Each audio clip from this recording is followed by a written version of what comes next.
Welcome to Anatomy of a Business, a discussion of the businesses that serve our community and focusing on the challenges and the successes. I'm Bud Myers from the Virginia Breeze Broadcasting Company, and joining me is Barry Moore, the CEO of the BBB of Central Virginia. Barry, we have had such a great time with these discussions. We seem every time go a little bit deeper and find out a lot about these companies. Yeah, 30 minutes, almost going 60 now, I think. But at least you're the Virginia Breeze, so you're the boss, not me. But the Better Business Bureau is so excited to be offering this program as an added value to our accredited businesses. They spend X. I try to give them back 2 or 3 times the value if they take advantage of our programs, which obviously everybody on this program is getting a benefit, and I think they're doing a great job and looking at themselves differently. But I've gotten calls last couple of months, people leave, and they say, Barry, I never thought about that. So you do an incredible deep dive that their accountants aren't doing, their lawyers aren't doing, and the Better Business Bureau is paying you to be here. So let's take it from there. Well, that's very nice of you. I know. You know, your home is obviously your castle, and you want that to be the best possible. And there's always things that come up that you need to do and things you want to do. And so the companies that you bring into your home and to make your home better, do you want to make sure that they have a degree of excellence that's, basically better than anything else? I've got the company here today, Clarke Construction and Carpentry, and I've got the owner, Mike Clarke, here with me. Mike, thanks for being here today. Oh, it's my pleasure. Thank you for having me. You are in a business that I've got to think can be, I don't even know how to put it. I mean, it's got to be a lot of pressure and stress having to deal with each project, coming in on time, coming in within budget, having owners change on you. How do you deal with that on a day-to-day basis? Well, I mean, part of my thing is, want to make sure everything's documented. So you start off with a firm contract that's very clear and precise. Mm-hmm. So that way, if somebody does say, hey, I want to change this, then I go to another form, and it's a change order form. So that way, everybody stays on the same page. So at the end of the project, nobody's upset because, oh, you said you were going to do this, right? But you didn't. Right. Well, no, it's in clear black and white writing. There's no misinterpreting that. Like, okay, if I say I'm going to tile your shower, I tile the shower. It works out pretty well. Did you start off in carpentry? I started off in commercial construction, actually. They called me a carpenter, but basically I poured a lot of concrete and did form work. Well, that's a good start. It's hot and heavy, but when you're bent over in a ditch tying rebar, it doesn't sound like fun. Right, right. So again, being a small company, to being on your own, let's just take me through the process. Okay, I give you a call, and Mike, I think I want to put on a family room, just a small family room, just to an addition.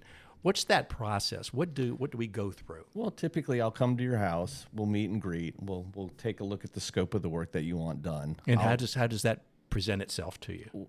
Well, I mean, I don't know. It's I'm coming into your home, so like. Do I have a drawing, or will you sort of make a drawing? It depends. Some people come with plans. Some people don't. So if they don't have drawings, and especially if you're required to pull a permit, you have to have drawings. Like, okay. I work with a couple of different draftsmen for getting my plans done. So that way, if they don't have drawings, we can get them done relatively less expensive than hiring an architect, because most of the time you don't really need a full architect unless you're doing a ground-up building. Okay. If you're adding to an existing structure, and a lot of the times nowadays people have digital copies of their blueprints, so that makes life a little bit easier. Okay. So we go over what they want. I go home, I math it all out. I'm a little old school. I'm a pen and paper kind of guy.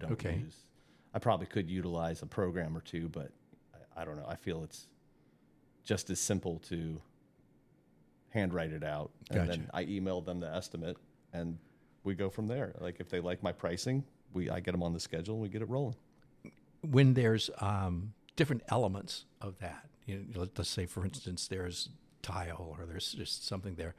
Is that something that's sort of a budgeted, costed out? I know it could be, I guess, many different ways here. Oh, absolutely. I mean, typically I like to be very detail oriented when I write an estimate. I don't just give you a lump sum number. I break it down by line items. Like I'll give you a whole material section where there's allotments for your tile.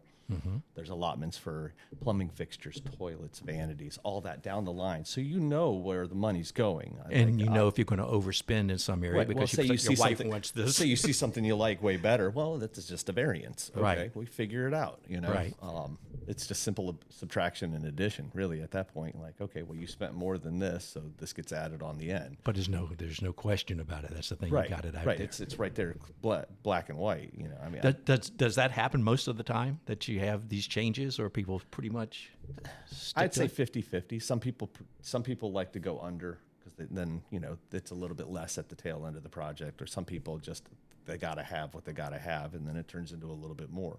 It really boils down to personal preference. I mean, some people when they're doing a bathroom remodel, they're looking for budget. Some people are looking for I want this to be mine. Okay. And aren't worried about budget. Okay. In doing this work, you've got to budget your time and your resources. So do you have other people that can help you? Do you like resource out? I do. I use subcontractors for many different things. Like I have a good plumber on staff, Scott and Mike's out of Amelia. They're fantastic. Okay. They do good quality work and fair pricing. Electrical, I like to use RK Newman out of Midlothian. They've always treated me well. Okay. I have a sheetrock company I like to use, Radford Interiors. He's not the cheapest guy out there, but he does fantastic work, and they're always very speedy. I mean, those guys make sheetrock hanging look easy. I've seen them do an entire third floor in one day, and you're like, that would take me 2 weeks by myself, That's a tough job. Right. Man. And then the finisher comes through, and you're like, you were here for an hour, and you're done? What? Yeah. Like it's an art. Yeah. So I know my limits. I know my lane, and I stay in my lane. So now, how long have you been doing this? I have been doing construction for about 21 years. I've been on my own for about 14. And those 14 years got to be ups and downs, right? Oh, it's one of the scariest things I've ever did is start my own business. I mean, like I think having kids is less scary. What prompted you to What prompted you to actually say, "Hey, I'm ready to go on my own"? My wife. Really? Yeah, she says I'm really good at talking to people. So she's like, we just got to get you in front of people and you'll be fine. Well, isn't it great to have a cheerleader? Oh, she's my biggest fan. So you decide you wanted to do your own thing. How'd you get started? What'd you do? I got a truck. I already had most of the tools. I lucked out. My in-laws were moving. They needed their current house fixed, and the house they were moving into fixed up. So that was kind of like my first two big projects. And through word of mouth, I mean, Richmond's the biggest little town on earth. Word of mouth is your best not adversary. Advocate. Yeah, thank you. English is my second language. There you go. So, and you've been around here for a while. Yeah, been here since '89. Right. So I know Richmond fairly well. Yeah. Southside boys somewhat too. So Yeah. I mean, working commercial, you end up everywhere. Everywhere. So right now, where do you see what types of projects do you having to handle? Right now, I'm getting a lot of just like I want my shower tiled, not the whole bathroom, just the shower. Interesting. Just is that like cosmetic? Is that what they want? They just want to upgrade. They want to upgrade. A lot of people are taking out the old fiberglass inserts, which I mean, after a certain amount of time, you just can't keep them clean. They just get grungy, and so people want it like a nice, clean walk-in shower because those are tub shower combos. As I see a lot of with older folks, they want like a lower step into the shower. Right. They don't want to try and swing a leg over a tub to get in the shower, and then it's the shower's slippery too. Exactly.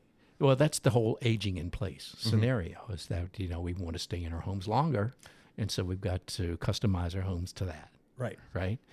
I would think that particular element would be highly competitive with everything that I see with these big, corporations coming in. Well, yeah, I think you're correct on that. I mean, I seem to see clients more in like the West End area that are trying to stay in their homes more so than elsewhere, just because, as they're aging, like you said, they're like, I want to stay here. Okay. I want to make this Exactly. It's this far my forever home as possible. It's far easier to put a set of electronic stairs in for $30,000 or whatever than sell your home and go to a new one. Right. You know, Well, who wants to move? right? You know, Right. like especially if you've been in your house for a number of years. Ugh. So let's say that I'm getting ready to do a project. What are some of the criteria I should be looking at on you? What questions should I ask? Well, are you licensed? Okay. You know, there's so many contractors out in the world that are running without a contractor's license. I was going to bring that up. Sorry to butt in. You know, I'm going to butt in sooner or later, bud. But I was waiting for that opening. Thank you. Because accredited businesses, we get applications and the companies are not licensed with DPOR. Not going to happen. We're not going to get them accredited. And they can't get a license for various reasons. And there's a lot of reasons, actually. But that's the one thing. So you brought up something, you know, the cheaper, on these social media sites next door and all, and in the neighborhoods, everybody asks for car mechanic, construction, plumber. Who could help me the cheapest, best? It's a what is that called? Idiosyncrasy. Secrecy, right? Yeah, very There's good. you added a word. That was a setup because you said English is your second language. So anyway, yeah, I lost it there. I'm old, so I'm one of those people. So I live in that 55 plus neighborhood, and you're exactly right, bud. And you identified this with Crystal and I when we were at Boy Checks.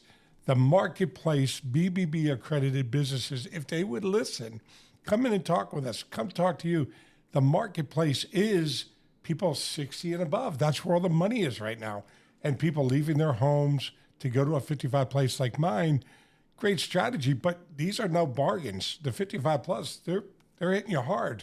And the yards are brand new, so you got to buy landscaping and stuff. So anyway, licensed and insured is key, cheapest and best. Don't even talk that way anymore. It's like a car mechanic for 40 years, body shop. I had to pay the best, the very best. I didn't hire the cheapest to work for me because on the other side, I wanted to give a good value, but I wanted the job done right first time. Oh yeah, it's far less expensive to do the job right the first time than have to come back and do it again. I'd rather take an extra day or two on a project to make sure I've done it right and not have a callback. Come back. Because the comeback will cost me more than just taking an extra day. What's an extra day? Right. You know? Right. So I know what I want to get done, but I don't know my elements. I don't know what I want. Do you offer in helping them select? I send them to places to help them select. Like I like to use Mosaic Home Interiors over on Research Road. They have great designers there. They can help you design your whole bathroom, and they have the eye for it. I don't like making selections for clients because then if a year down the road, I don't like that paint color. Right. You picked it. You need to come repaint. The old husband and wife never agree. Just in my house, I can tell you that. Well, typically I've learned that most husbands are the assistant managers in their house. If they want to stay married. Happily married, yeah. And I am the assistant manager in my house. Like, my wife runs the show. She's honestly the more organized one. So, I mean, it makes more sense. So with the climate that it is today, obviously everything is costing more. Right. Where are you finding, what difficulties are you run into, particularly in the types of things that you're doing now? Well, I'd probably say my difficulty is people don't realize how much things cost. Like, I've gone into people's homes to do a estimate and they're like, well, I figured that room would be this much, that room would be this much, and that room would be this much. They did something 20 years ago and Right. that only cost $2,500. Or they watch DIY Network, which is like so misinforming. Like none of those prices are real. Mm-hmm. Those are all actors, How do you get them over sticker shock? I'm just be as honest as I can. I mean, like forthcoming. Like I said, my estimates show where all the material money goes. Like I did a bathroom for a friend, and she swore it should only cost like $2,000. I'm like, well, that might just cover your shower materials. That doesn't even cover labor. And she's like, what? I was like, you got 100 square feet of wall, $350 a square foot. There's $350 right there out the bank. And then, your tile for the floor is typically around $20 a square foot for a decent mosaic, I mean, there's all sorts of different factors, but some people I never hear back from. Some people are like, all right, what can we do to adjust this? So a lot of education. Yeah. Is something. I feel 80% of my job when I get to people's houses is helping educate them, but in a kind manner. You know, Right. I don't try to pretend I know everything. Like, I'm not the end all be all.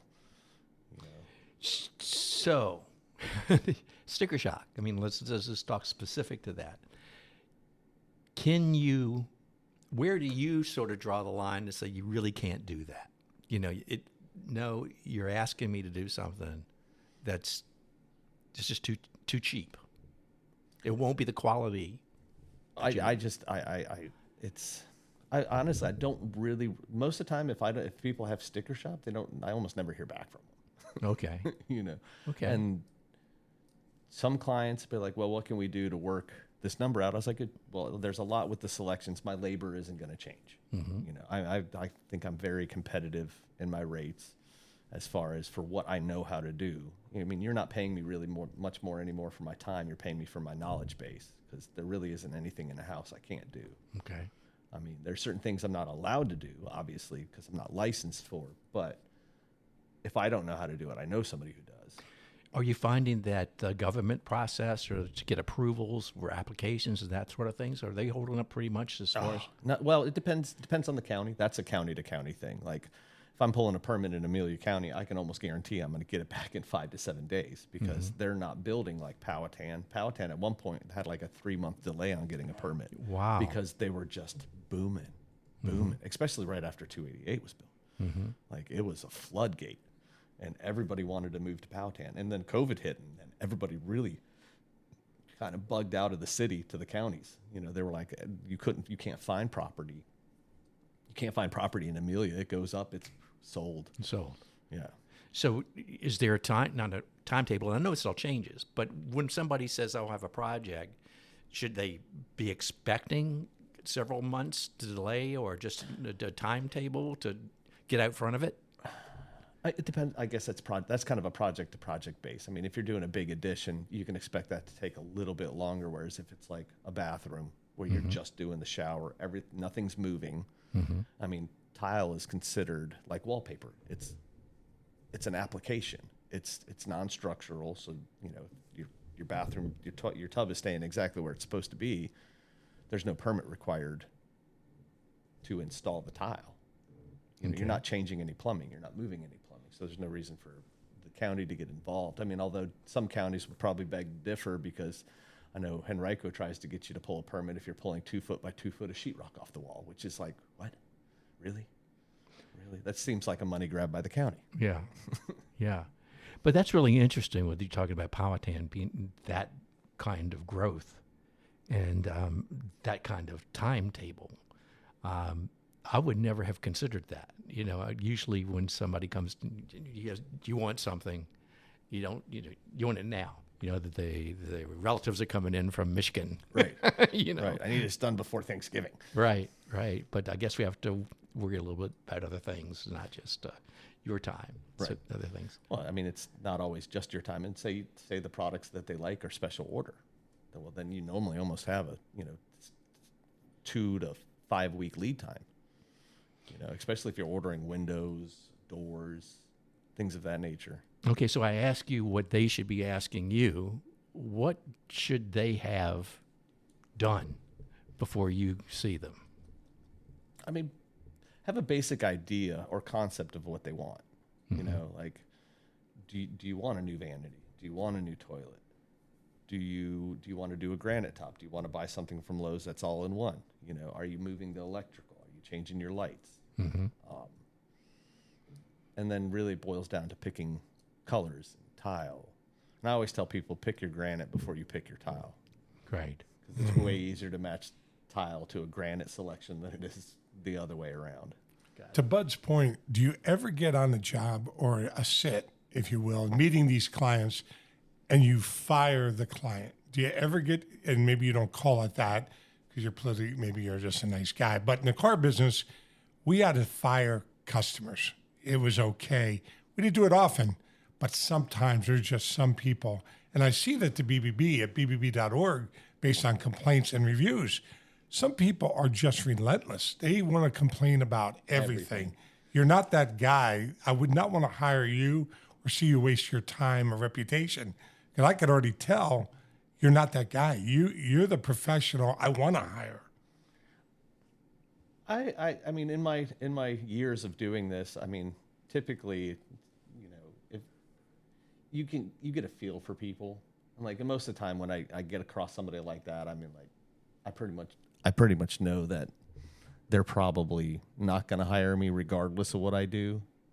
So I just chalk it up to like that's 1 out of 10 that I'm probably not getting. Right. You know. And just move on. I don't take it personal anymore. People are people. Like 75% of the people get along with 75% of the people 75% of the time. But that's that nugget we need in every kind of podcast like this. Don't take it personally. Right. It's The business. first It's not 40 personal. years, or maybe the first 3 decades of selling cars, I took it personally. The last 10 years, it was business. Yeah. Be on a HOA board. You'll No, learn thank you. quickly. Absolutely not. I have a buddy in North Carolina who's on HOA board. He's been trying to get off for the last 2 years, but everybody in the community is like, no, stay. We love you. Oh no, it's the most terrible thing. So I had a heart problem because of it. So, what have you in the time period now? The biggest lessons being, essentially a small business trying to go forward. What have you learned? The biggest struggle is just getting myself in front of people. And like, how do I, without spending ridiculous amounts of money on advertising, get in front of newer people, like getting into different circles of people. And then is just keeping up, just, staying in contact I think is huge. I think a lot of contractors struggle with communication. What have you been doing up to this point to try to get in front of people? This, reaching out to, Facebook groups for investment realtor. Any networking or? I haven't really done a whole lot of networking events. I probably should start, but it's mostly been word of mouth. Like I'll get, people recommend me, I recommend them. Like my plumbers have been recommending me to a lot of tile work because they don't do tile work, but they tell me I do excellent tile work. So I try and plug them every chance I get. Like, who's your plumber? Right. Well, that's one of the things the BBB can help you with as well, with the networking programs that they've got here and other organizations as well. So you might want to look into that piece of it. It's hard to get these clients, but even in social media, is that something we're on Facebook, a Facebook page? I have a Facebook page, but I've been terrible with it. I had a website too, but I shut it down because I just didn't have the time to manage it. I'm a one-man show. Right. I mean, my wife is my office manager, so basically she checks my English before I send things out and helps me correspond because I'm terrible at spelling. Well, even if you just snap photos on some of the jobs, but then I don't like snapping photos inside people's houses and posting it without their permission. I feel like that's kind of an invasion of privacy. Like, not everybody wants the inner workings of their home blasted on the internet. True enough. Because once you put something on Facebook, Facebook owns it. Yeah. You don't own it anymore. Yeah. I gotcha. It's like, it's just like a billboard. Everybody can see it. Gotcha. And once it's out on the internet, it's always there. I gotcha.